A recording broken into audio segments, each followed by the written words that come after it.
Greetings and salutations to all you folks out there. It is time for another one bites the dust. This time it is Zazen's turn. This is Zazen versus Outlanders, Cybran versus Aeon. And you will have to forgive me if I do cut out my mic a couple of times because I am still trying to get over that head cold that I've been fighting off for days. I cannot seem to boot the thing, but oh well. Alright, his problem is every time he plays against an Aeon player, he loses because of the Aeon kiting, and he doesn't know how Cybran can possibly win because you lose point defense wars because of the Aeon splash, and you lose in land wars because of the Aeon Aurora's range. And first off, I must say that you have a doozy of an opponent. Outlander is actually Anaril, a very, very long time Forged Alliance player who almost exclusively plays Aeon and is very good at it. So you're basically someone who is completely on his game, at home, relaxed, calm, and doing his usual build order. This is a classic map. Classic player with his favorite faction, so you are in for a hard uphill fight to begin with. Alright, I'm going to zip in here on your build. You are a nearly 1300 1v1 player with a good initial build order, so I'm not going to comment too much on the build order. Lots of land factories, some scouting, early mantis, that is all good. Second air, that is a bit of a hard mass stall. I will comment on one thing. I wish I would have seen one of these three engineers, instead of immediately going out and building land factories or expanding like this. I did see that reclaim there. That was nice. It is good to get all this manual reclaim early to avoid that -8 stall. Anytime you can not stall, it is a good thing and will put you that much farther ahead. Alright. Before this game gets too far along, I can basically give you the one-word answer to your Aurora problem. Medusas. The Cybran T1 mobile artillery is absolutely horrendously effective against auroras, and if you have a player who's going almost 100% aurora spam strictly for the use of the aurora's range, if you go normally, you would go, I don't know, out of 10 units you would do like 7 mantis and then maybe 1 anti-air and 2 medusas. Your main battle force is tanks. Well, against an Aeon opponent that is spamming auroras, you want to be more like 2 mantis to 1 medusa, or maybe even, yeah, I think that's about as far as you want to go with that. I would say 2 to 1, because the mantis, if the auroras come in too close, 2 to 1, the 2 mantis are going to be very effective because the auroras, of course, have half the health of a normal tank. So once you get in range of them, it's no problem. And then the medusas can reach out. They have large area of effect. They have the high inaccuracy doesn't matter because you're firing at blobs of units that are missing anyway. So you want the quantity of fire. You just want huge splashes of damage going down. And they also stun any auroras that they don't kill. It is a absolutely amazing weapon against the auroras.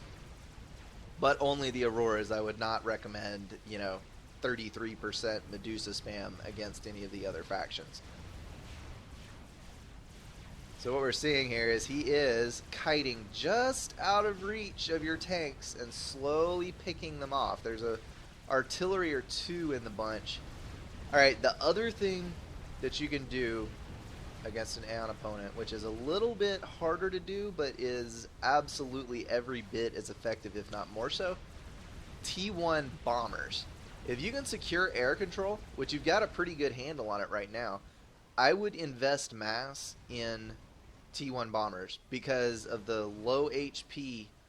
With the low HP of the Aurora, it's only 140 HP. Just any of the factions bombers is pretty much a guaranteed one-hit kill.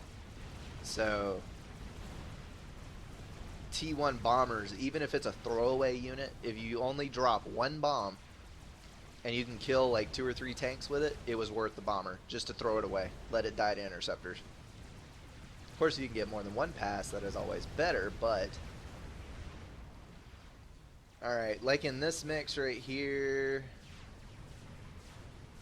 there's actually a decent number of Medusas, but those need to take care to have your Medusas all in range and fronting ever so slightly with your Mantis. So that is 14 Medusas and 40 Mantis. A few more Medusas in that mix would not hurt. The other thing that you can do to solve this problem is to rush immediately to Tech 2.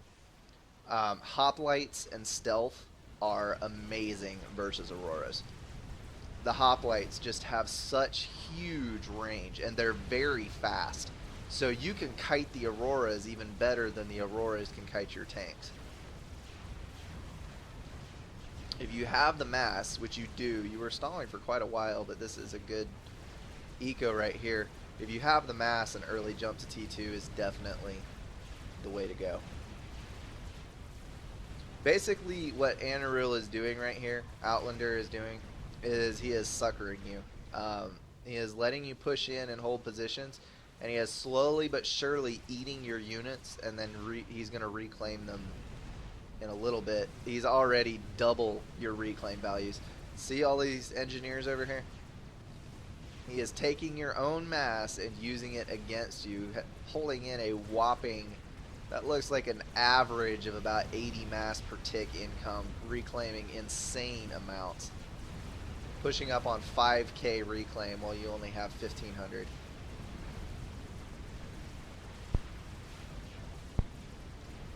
As you see here, you are actually overflowing mass. So throwing 6 or 7 engineers on a factory and going Tech 2 right now would be ideal. That needs to be done el pronto.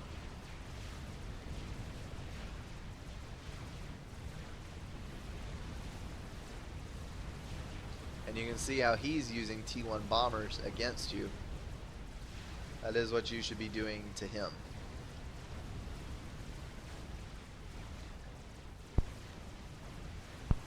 The mass overflow is hurting my soul. It really is. I want to cry when I see mass going to waste like that. Oh, bombing your power. Not good. Not good. You can see off of all that reclaim he got, he has already pushed Tech 2 land. Take a peek. You're still at 1500 mass reclaim. He is almost to 8,000 because of all of this mass that was dumped up here. I'm going to go ahead and go to all view and fast forward on this. One other thought. Against a good player like this, it will not be as effective because they will mix T1 artillery in. But if you build a T1 point defense at strategic locations, that T1 point defense with walls can kill dozens of Auroras. Auroras are like paper before the wind trying to hit a T1 point defense. As I've mentioned before in a cast, I believe Pilot had it. He had a T1 point defense that had killed like 80-something Auroras without being repaired.